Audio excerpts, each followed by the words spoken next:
Hi, and welcome to episode, I think, 38 now of New, Old, and Songs Untold. I'm your host, Nick, joined with Anna. How are you doing today? On a Friday, we are recording on, I think, our first ever Friday. It feels kind of weird. It does. It does. So today, we are reacting to... What are we reacting to, Anna? We are reacting to the Rolling Stones list of the 40 most groundbreaking albums of all time. So this list, it doesn't actually, rank the albums, but it just has a cohesive list of 40 albums. It kind of goes through chronologically. I think it goes from the 60s to basically present day. Gotcha. But yeah, just stuff that albums that were very monumental and made musical statements that changed the world, is what they say. Ooh. So what a teaser. What a teaser. Yeah, so I guess we'll see if we agree that these albums were if we know the albums. If we know the album, yeah. Second of all, if we think that they also are very groundbreaking in terms of music. So we're starting from the newest ones, I believe, correct? Yeah. All right. So I'll just read them off and. Yeah, there's no, like you said, there's no rank or anything. Yeah, do you have any predictions of any artists or albums, or it's so hard to think of any off the top of your head? Definitely, I don't know. We'll see. Yeah, it'll be interesting to see what kind of genres they cover, because Rolling Stones, as we know, tends to be older music and rock and roll kind of stuff. But yeah, I guess we'll see if we'll if definitely have to see. I have no idea. No idea what we're gonna. All right, should we get into the first album? Let's do it. All right, the first one is 808s and Heartbreak by Kanye West from 2008. Yeah, this is a pretty crazy album. I think with a lot of we talked about this album a lot in the Kanye West episode we did. A lot of new techniques were used in rap for that album, so that definitely yeah, he did a lot more singing, and there was auto-tune heavy kind of stuff that made it a little more emotional. And yeah, I can definitely see that for sure. All right, next we got Radiohead in Rainbows from 2007. I've heard this is an amazing album. I think we say this every time Radiohead comes up, but yeah. I just haven't listened to them, and I don't know why. We'll probably we'll do them at some point. Yeah, I'm sure we will, because they're just kind of staples in the music industry. For sure. But yeah, I've definitely heard that this is a good album. All right, we've got Mary J. Blige, What's the 411 from 1992. Okay. So they got some variety here, which is kind of nice. Yeah, I've never listened to this album. I've heard of Mary J. Blige, of course, but yeah, same. All right, next we've got Dr. Dre, The Chronic from 1992. Yes, absolutely. Yeah, that album, obviously for West Coast rap, is kind of the staple, because I think before this he was making a lot of beats, but he didn't have his own album, I believe. I've never listened to it, but I've been meaning to since I got into the rap music. But yeah, pretty incredible production as far as I obviously have heard. it's Dr. Dre, so yeah, he was kind of making all of the albums. Yeah. And then from behind the scenes, and then he came out with this one of his own. He one of the greatest producers ever, for his body of work, for sure. 100%. So. I'd love to see all the different albums he has worked on, because it's probably crazy the amount of amazing albums he's contributed to. All right, I don't know what this is. Ooh. So it's various artists. I don't know if it's a soundtrack or something, but it's Artificial Intelligence from 1992. No idea what this is. No idea either. That doesn't even sound like a movie. Yeah, I don't know. Unless it was, I don't know. Not that I can think of. Yeah, I'm just going to move on, because I'm reading the description and still doesn't ring a bell or make any sense. So keep on rolling. So next we've got Nirvana, Nevermind from 1991. Yeah, I would say their first two... is this their third album, or I don't know what the order is. They had an album before this. I think they had at least one. Which was pretty influential also, but this is the one that they hit big. Yeah. And that it completely changed the scape of rock at the time. Yeah, or grunge. It was kind of the birth of grunge, it was. Basically. Yeah, I feel like they at the end of the 80s, rock was very much getting very overproduced and stuff, and so they just completely broke that down and yeah, I would agree. This is an amazing album.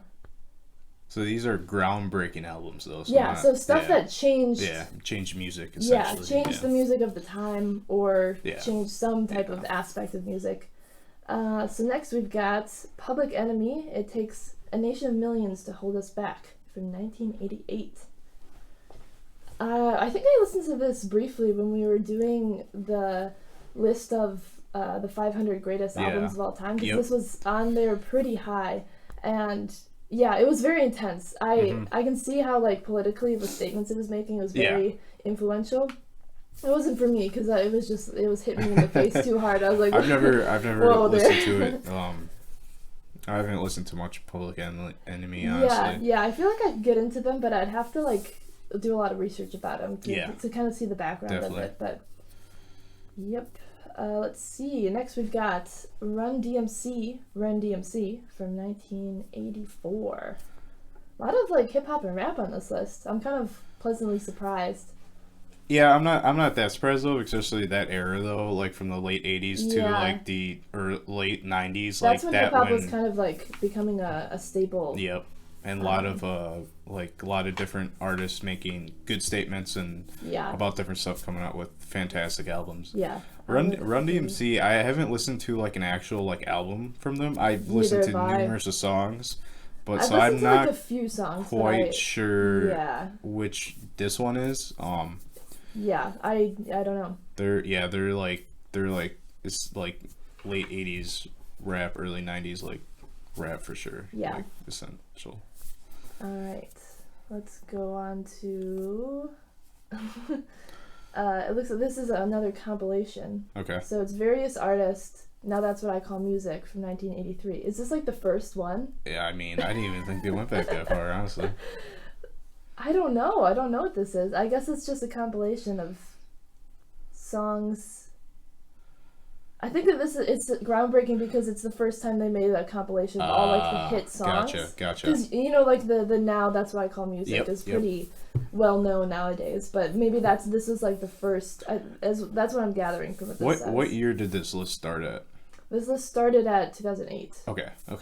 So we're already. I feel like we've already jumped to like. Yeah, we're in the 30 80s. years. We are straight up in the 80s. Yeah, I guess no groundbreaking albums came out after 2008.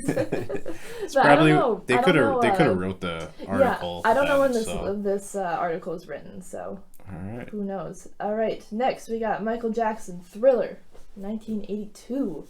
Honestly, just in like pure sales, this album is insane. Like it sold so many albums. And Thriller, the song Thriller alone, like that changed it was, the music video alone, like especially with the music video, it kind of like brought the whole like music video and MTV kind of the heyday. I think of the whole experience of that was very much due to this album. Like I know I'm not the biggest fan of like 80s music, but I do love like how the production music videos were back in like the 80s and like 90s. Like music videos were awesome. They put a lot of work into them back in the day, and I feel like this album has so many hits on it. It's just like insane. If you just like read the track, the track listing, you'll just be like, oh my gosh, I know like all of these songs because they're all like his most popular songs. Crazy. All right. Next we got, I don't know what this is. All right. Throbbing Gristle, the second annual report from 1977. I also do not know what that is. Apparently it's some avant-garde improv type dealio. Gotcha. Don't know. Maybe we'll have to check it out. Next, we got the Ramones from 1976. Yeah. Even though this didn't, like, start the punk movement, I think it kind of took all the elements of punk and, like, made it the, kind of like the exemplary album of punk. Mm-hmm. And I would agree. It was pretty, it was groundbreaking. It's very groundbreaking. Yeah, but it really was, because I feel like after this is when, like, punk became a little bit more mainstream, but also, it had, like, not like it wasn't pop music, but it was a little more accessible than, like, MC5 or, stuff like the more intense punk music. True. But yeah, I feel like they just took the whole style and the genre and they like made like the perfect album in that style. All right, next we've got Kraftwerk, Autobahn from 1974. I don't know what this is in the slightest bit. Is it German? Yeah, it's German. We'll go on. This is Various Artists, The Harder They Come from 1973. It's a soundtrack for something. It looks like it was some type of reggae album. Gotcha. Which probably why I haven't heard of it, because I don't listen to a lot of reggae, unfortunately. Next, we've got Marvin Gaye, What's Going On? All right, 1971. That's fair. Yep. Yeah. We talked about Marvin Gaye quite a bit. We did an episode on him, and this album I think we talked about twice because it was on the... Yeah, it was on the list of 500 greatest albums. It used to be number one. It is number one now. Oh, that's right. It is number one now. The new one, it's number one. Version, the best album of all time. So. Yep. Yeah, I think we talked about this a lot because we've also done a whole episode on Marvin Gaye. But yeah, definitely changed. Went from like the Motown kind of hits in the 60s, and then I feel like this is the album that changed that and made that kind of music more politically driven, but also just like artistically expressive. Yeah. Which is really cool. Good way to put that. Yeah. I've just been crafting that right there. All right, next. Oh, yes. We got Carole King, Tapestry, 1971. Okay. You listened to this, didn't you? Yeah, for our 500. We keep mentioning that list. Obviously, it's from like the Rolling Stones as well, so they have a lot of crossover. But yeah, this is an amazing album. I think this is kind of groundbreaking because it shows the way that from like the 60s into 70s how songwriters transitioned from just being songwriters, because her and her husband were like really famous songwriters, but they never performed anything. And then in the 70s, what happened to a lot of songwriters is that they came out with their own albums and became stars in their own right. And I think that's kind of why this is so groundbreaking. But yeah, it's a really amazing album. I feel like it is it kind of like it just shows like a slice of her life, which is super cool. All right, next we got the Allman Brothers Band, Idlewind South. Okay. 1970. I can't think of what's on that. I'm trying to think what's on that album. I have no idea. I only know a few Allman Brothers songs, but I'm not surprised they're on this list. Not really surprised because they have like the unique, I think like the like blues rock. Blues southern rock. I think like quite like country blues southern rock kind of all mixed together sound to them. Not surprised they're on the list just because I think their uniqueness to music. Yeah, I would definitely agree. All right, next we've got Miles Davis, Bitches Brew from 1970. Yeah, I haven't listened to this one. I've listened to Kind of Blue, but obviously it's jazz. Yes. And I've heard a lot about this album. Like this one and Kind of Blue are like the main go-to for Miles Davis albums. So I think this one was a little bit more experimental, if I remember correctly, than like his other albums. Okay. So I would agree that makes a lot of sense. All right, next we got Black Sabbath, 1970. Again, a person we have done for an episode of the podcast already, so if you want to check that out. Yeah, I would agree. Was that their first album? Yes. It was, right? Yeah, it's self-titled. Yep. Kind of just brought the... basically the origins of metal music. Yeah, it was very revolutionary for music at the time, definitely. And yeah, I think we talked about that quite a bit in our episode of Black Sabbath. Definitely kicked off the whole metal movement of music. I don't think that would exist without Black Sabbath. Yep, definitely. That was, that makes sense. It's on the list completely. Yep. All right, next we got Grateful Dead, Live/Dead, 1969. Yeah, I would say like... I've never listened to Grateful Dead, really. Not a... No, yeah. I mean, they were such, like, a live band. Mm-hmm. They kind of established, like, the improvisation of, like, rock music and... Yeah, they said the, like, mass following, like, yes, they wild. do. They still do. They still do. Which is crazy. Deadheads, aren't they called Deadheads? Yeah. But I can see why they're on here, because in the time they were pretty influential in kind of the whole psychedelic movement and whatnot. Definitely. But, all right. Next, we've got... I don't know what this is. The Watts Prophets, Black Voices on the Street in Watts, 1969. I'm not sure what that is either. It's some type of fundamental hip-hop. Okay. From what I can tell. Okay. I don't know. I haven't heard it. All right, next we got King Crimson, In the Court of the Crimson King, 1969.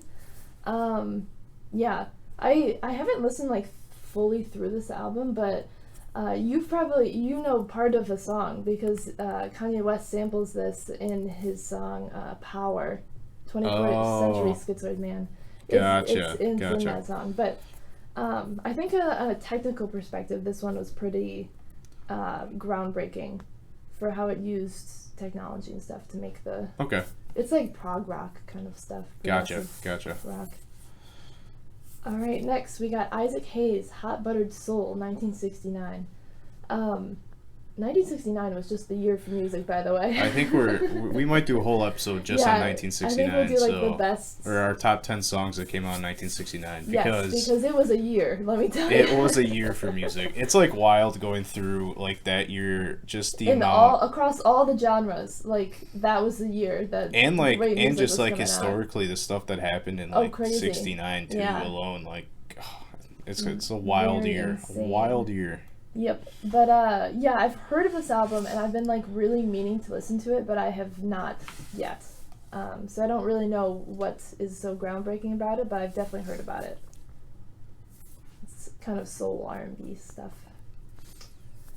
All right, next we got The Byrds, Sweetheart of the Rodeo, 1968.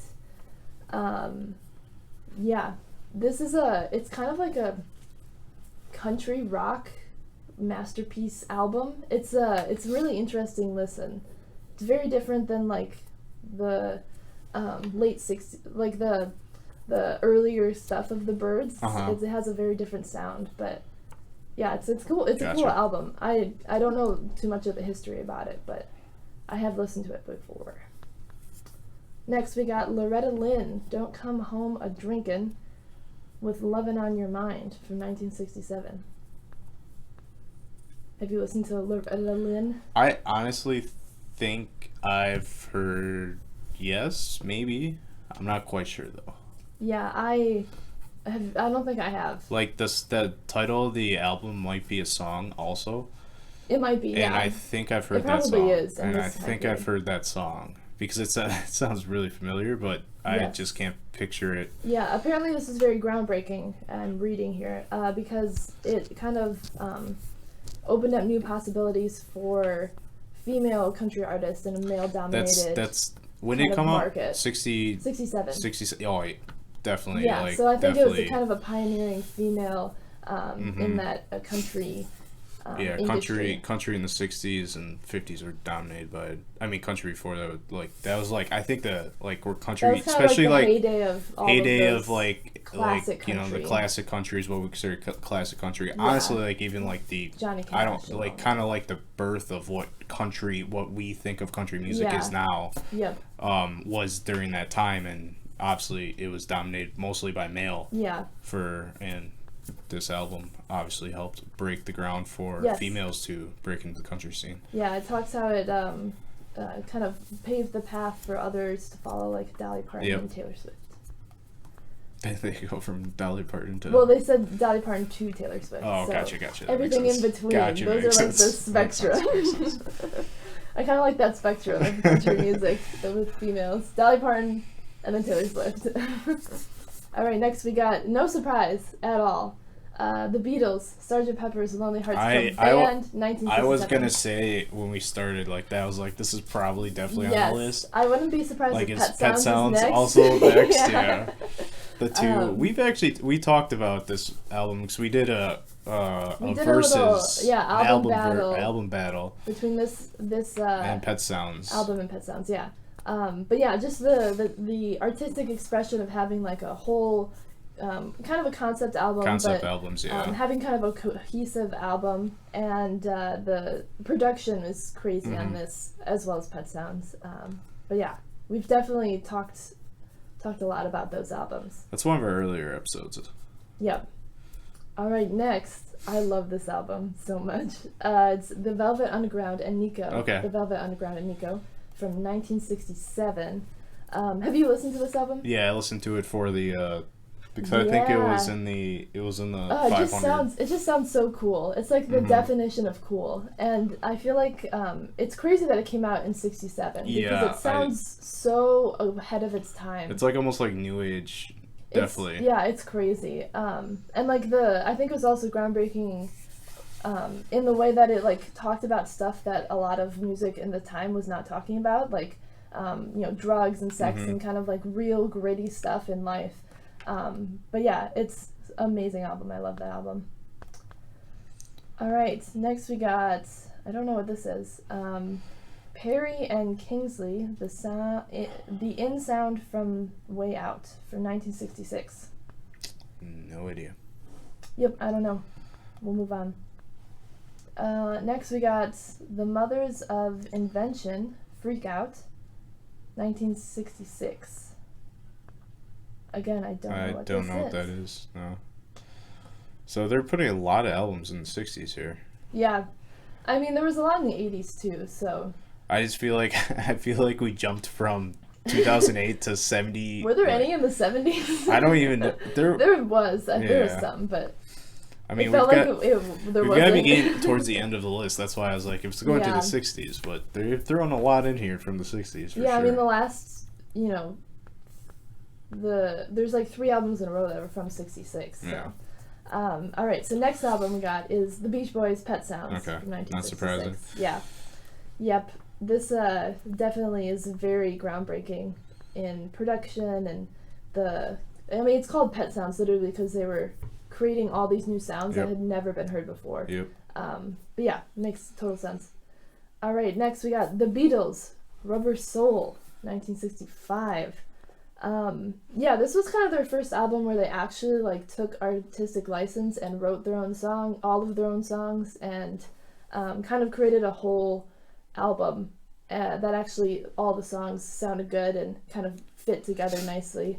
And this one greatly impacted or like influenced Brian Wilson to make Pet Sounds, and it's kind of a whole chain reaction. Yep. I think this album is kind of what changed rock and roll, in my opinion, and the trajectory. Maybe someone else would have done it, but definitely a very influential album. All right, next we got the Paul Butterfield Blues Band, and then it's just the album's called the Paul Butterfield Blues Band, 1965. I don't know what this is. Never heard of it. No? Yeah. No. All right, next we got Bob Dylan, Bringing It All Back Home from 1965. I feel like any Bob Dylan album could be on here because he was always kind of pushing the envelope with stuff. I don't know if I don't think this is the album where he went electric, but I thought that would be the album that's on here, so maybe this is. I'm not sure. I don't know a lot about Bob Dylan, which seems kind of neither do I. out of character because it's right in my wheelhouse. True. But I just have never gotten into him. But yeah, he'll be someone we definitely look at some point. Oh yeah, he's got a lot of amazing albums, and I would love to dig deeper into his music. But all right, so next we got James Brown and the Famous Flames. Okay. Live at the Apollo. Oh, in 1963. Okay,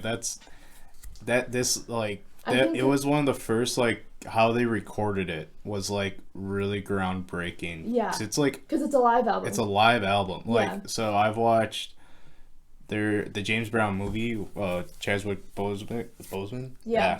Plays James Brown, and I watched that, and it's pretty historically accurate, the movie, but yeah. I remember them, like, especially the Apollo. It's so that, like, a huge theater back in the day to play at the Apollo. And to be able to, because he was such a performance based, he was a performer at heart, and so I feel like to be able to capture that live and the energy, I could see why this would be a very influential album in those aspects.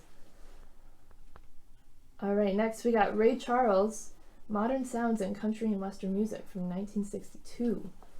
I don't know kind of in the timeline of his career when this came out, but I feel like, again, any Ray Charles album could be on here, definitely. Because he was always just kind of creating hit music and stuff that was definitely new to the music industry.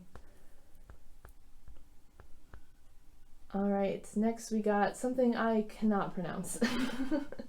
Cool. I don't know if I want to even try. Babatunde Olatunja, Drums of Passion from 1960.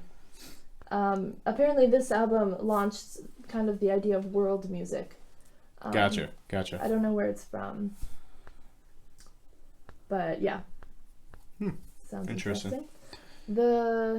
Next we got the Dave Brubeck Quartet Time Out from 1959. So now we're in the 50s. I'm kind of doubting we'll know any of this stuff. Yeah. Because it just gets kind of... So it's going past the 60s. Yeah, so this looks like a jazz album. Gotcha. All right, next we got Ornette Coleman, Something Else, 1958. Another jazz album. Yeah, I guess you can kind of just fire through them. Yeah. Because unless it's one we know. I mean, this one is is pretty good. Frank Sinatra in the Wee Small Hours, 1955. Okay. I don't know the specific album, but obviously Frank Sinatra is incredible. So I don't know either. Just his voice alone is amazing. All right, and I think this is the last one. Ooh. So one we definitely probably don't know. Well, I think we've heard of it. Okay. Yeah. So Frank Sinatra was from 1955. This one is from 1940. Okay. And it is Woody Guthrie, Dust Bowl Ballads. So Woody Guthrie is kind of like foundational, like Americana folk music. But he wrote the song "This Land Is Your Land," so you definitely know that song. Gotcha. That's probably his most famous song, but yeah, I can definitely see, because he kind of was the foundation of American music, American popular music, basically. But yeah, that is the entirety of the list. So what you think? Yeah, I feel like they covered a decent amount of different genres, which I liked. I do. Yeah, I like how they did that for sure, and it was kind of like concise. Yeah. Like, because I feel like a list like this is like you could overwhelm the list. Yeah, it could have a lot of albums on there. Obviously, we don't know when the list was made, but I wish they probably would have, 2008. It was probably written in 2008. I wish they had like newer stuff, because there's a lot of groundbreaking albums that have came out since 2008. But yeah, what were your thoughts about it? Yeah, I thought the exact same thing. Like, I thought it was pretty solid. I knew a decent amount of them. Yeah. I would have loved to see a couple more albums out of the 70s, though, I think. Yeah, I don't remember any of the ones from the 70s, even though we just read them. Because there was, like, Marvin Gaye, Miles Davis, Allman Brothers. There was a few from the 70s. Was there? Okay. Yeah.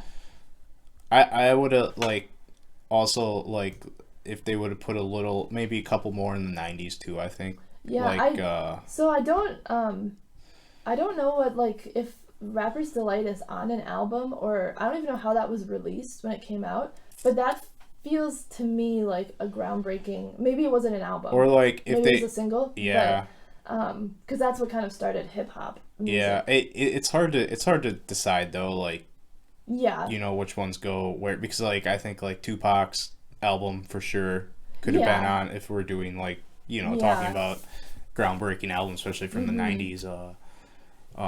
Tupac and Biggie's both first albums could definitely be on the list. And I also think there's like other like early 2000 like albums that are... I know, I was trying to think of some. It's always so hard to like come out... I know, to think like, of something off the top of your head. Top of your head. But honestly, like, I don't know. It's also like they didn't like, because like I think the early 2000s were such a specific weird time in music too. Yeah, but even like going into the 2010s, I mean, there's a lot of other like hip hop and rap albums that I would have thrown in there. But yeah, otherwise I would agree with most of the picks on this list. Obviously we didn't know all of them, but the ones that I saw, even if I didn't know them, I had at least heard of them. Any album you could think of like from early on that you would have added? From early on, like any point any album you would have added, I should say. Any album I would have added. I don't know. I think they covered most of the grounds because I liked how they went through like all the different genres and kind of the origins of those genres, which is really cool. I would have added the Stooges' debut album. Okay. Came out in 1969. To me, that is like the foundational punk album. It completely was different than anything that came before, and I think either that or like the Motor City Fives, their first album. I think it's called Kick Out the Jams. Like the Ramones are good, but they weren't to me like the beginning of that kind of genre. I honestly would have put Blue. I also just love the Stooges. I think Blue. By Joni Mitchell. Yeah. Yeah, I mean that. I think they kind of covered that kind They of. They did, but I think Carole King. I think because I just like Blue better, so that's why I was. I know it's my favorite album of like all time. But so that's the only thing I was thinking of when we were going through it. But yeah, I would definitely agree. But yeah, I guess that wraps up our episode. 38, episode 38. Yeah, on the 40 groundbreaking albums of all time from Rolling Stones. Yeah, I guess what are we doing next week? Next week we're doing Ariana Grande, I believe, yes. Yes. Just typical, normal artist episode that we do. Yep, should be fun. So yeah, thank you for listening. You can check us out at on Twitter and Instagram at Songs Untold. Make sure to follow us on there and also subscribe or like the video if you're watching the video. Yes, hit the subscribe button. It's somewhere over this here. Week, obviously, we won't have any new songs in our playlist, but if you want to check out our playlist from other episodes, that is the new Old and Songs Untold podcast playlist. And yeah. Yeah, let us know what album you think is like your most ideal groundbreaking album. Yeah, I feel like there's so many new ones that I wish I could think of right now that are like David Bowie. I was surprised there was not a David Bowie album. Same. Yeah. I thought about that before, and then it just like came Ziggy back to me. Stardust. Yeah, you would think that would be because he kind of took rock and roll that was such a like unique direction. That was such a different album too. I don't like I said I think it's hard to make a list like that, especially how small they made it. Yeah.